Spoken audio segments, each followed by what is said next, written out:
G'day, Gavin from Aussie Bush Fence here. This video we're going to do something completely different. Never done this before, but my sister's asked for a chopping board, so let's go on a journey. What I have here is a whole bunch of timber that was going for landfill, and it's from one of the Dubbo historic RAAF hangars. So my sister's all about upcycling. I'm expecting a fair bit of waste out of this, but that's okay because it was going to landfill and it's still going to be good to see it being used for something useful. What I've done here is I've gone through, I've picked out the most likely pieces of timber, tried to reduce the amount of nails and bits of metal that might be left in to destroy my tools, and should be more than enough. Not really sure of the colours. I guess we'll have to find out as we take off the years and years of staining. Planning to make the final board about that size. She only wants a small one for sandwiches and whatnot, so yeah, should be plenty there.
Well, I've thickened down, planed down two pieces so far. This bottom one is a very whitey, yellowy timber. Excuse the black, my rollers on my thicknesser is actually getting a bit old and leaves a bit of a black smudge. That'll sand out. The black one, sorry, is very red. So it was fantastic to see the different colours, and up the back there is one I haven't touched yet. So you can see the resaw marks and everything like that. So pretty exciting. Looking forward to the next stage. Right, so I'm going to cut the planing snipe off. This is cut to 150mm. Don't worry, it's not going to go to waste. I'll explain that a bit later.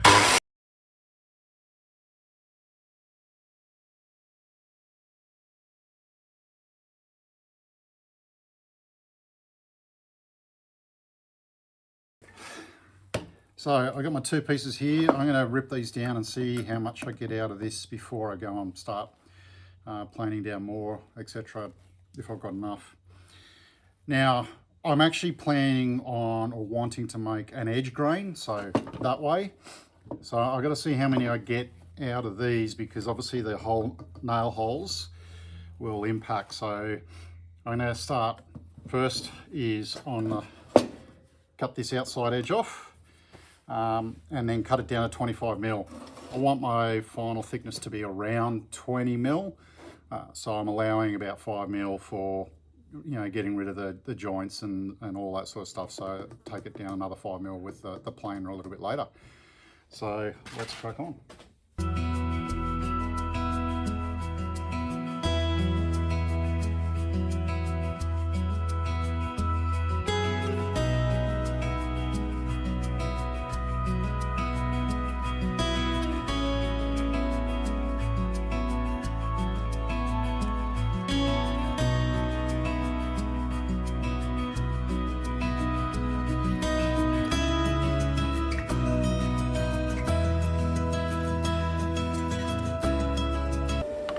that colour.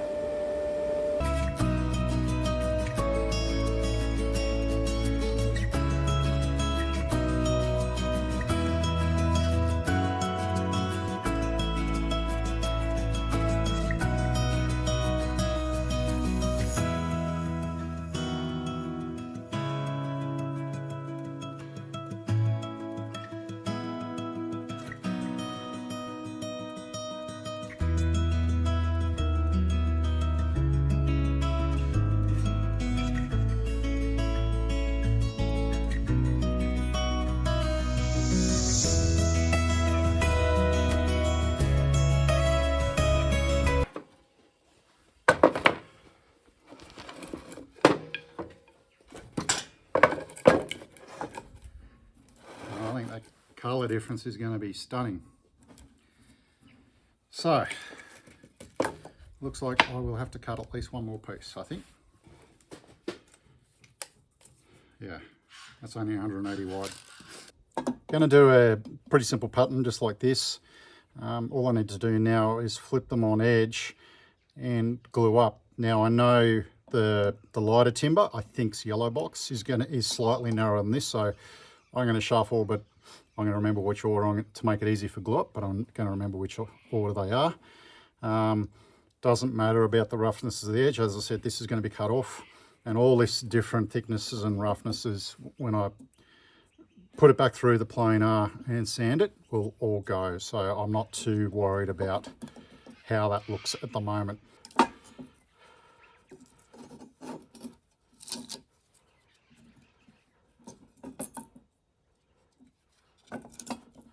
So you can see it's just a slightly different thickness, and that's not really going to matter.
Now I'm going to cut it down to size. Now there's a couple of defects here, so I'm going to have to shift it slightly more than I was expecting.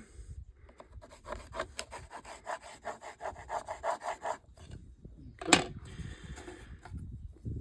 So 225, I'll lose a little bit with sanding and routing and stuff. So I'm just going to go 250. So it'll be only a fraction wider than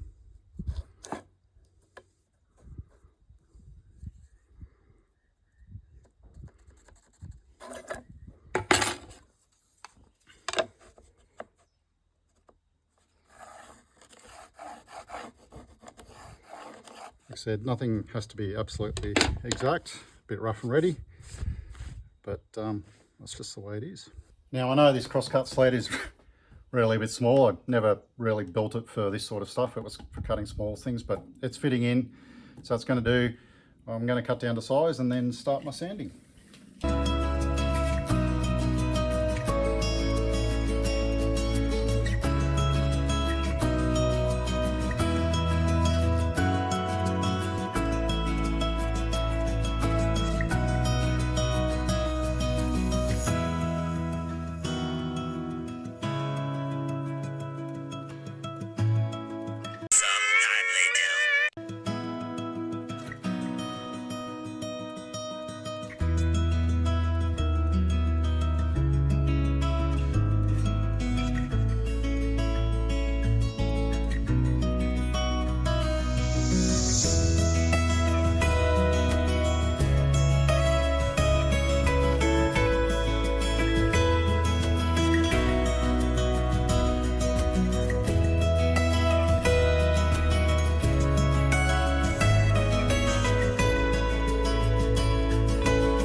A lot of YouTube videos I watched on chopping boards, so you've got to raise the grain and you just do this with water, which makes sense because when I do my turning, I use we call it a sanding sealer, and its main purpose is to raise the grain for a final sanding.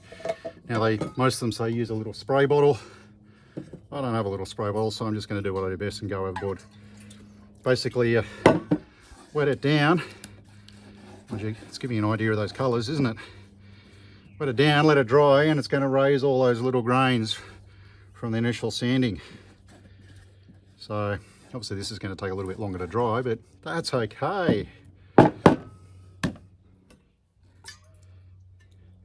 my trademark bottle.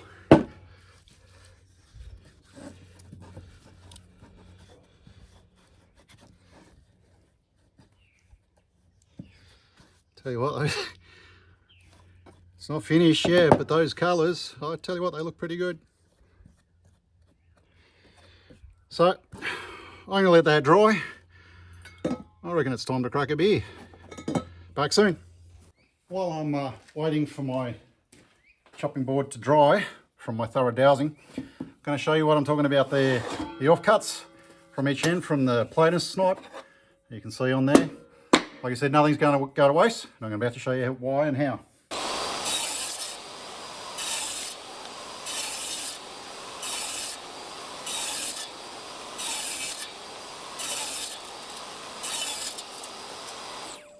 There you go, 2, 4, 6, 8, 9 pen blanks, and that's just from one end.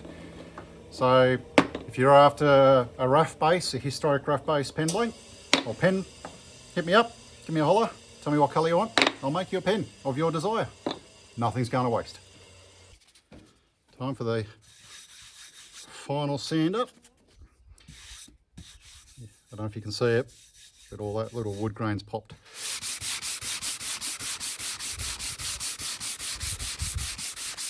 Doesn't take much, and yeah, I could do the sander, but a little bit of hand sanding and it's already gone, and I can do it with the grain.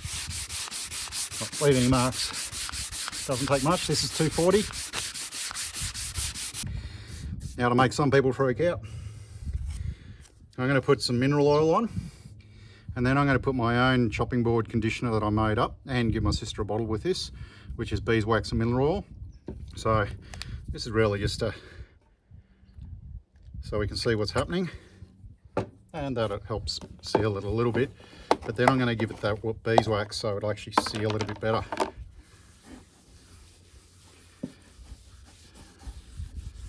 So this will be soaked up by the timber, and yes, it will come out when you wash it up and etc, etc. But timber actually develops its own natural patina. It's a cracking autumn afternoon here, so the sun hasn't got much bite. It's only about 25 degrees. Nice and cool.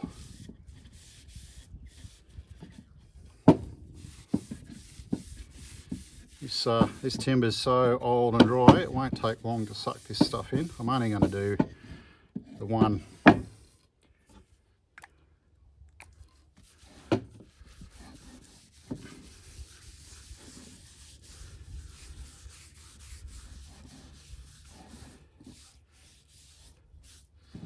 So I'm just going to leave that sit for 5-10 minutes, let it suck it up. Look at that. Look at that timber, look at that grain. Not bad for, what, 60-year-old-ish timber. Let it soak in. Time for a little bit of this. And I'm going to rub this in. It's going to remain sticky and on top. And I'll leave it overnight, and then when I come back in the morning, it's probably a bit cool now, but come back in the morning and then you just wipe the excess off. Kind of rub it in a little bit.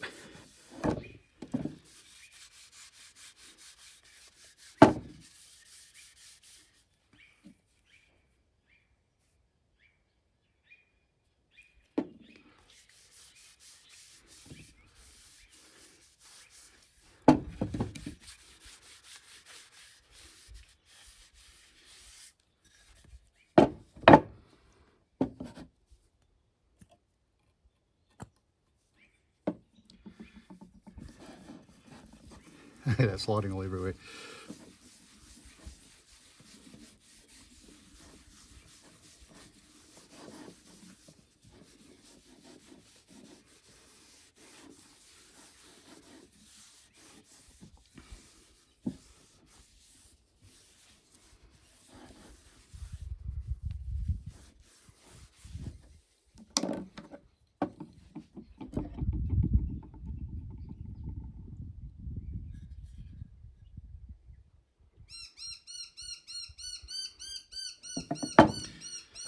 Righto, job's done. Come back tomorrow, wipe it off, wrap it up. Thanks for watching, guys. Enjoy.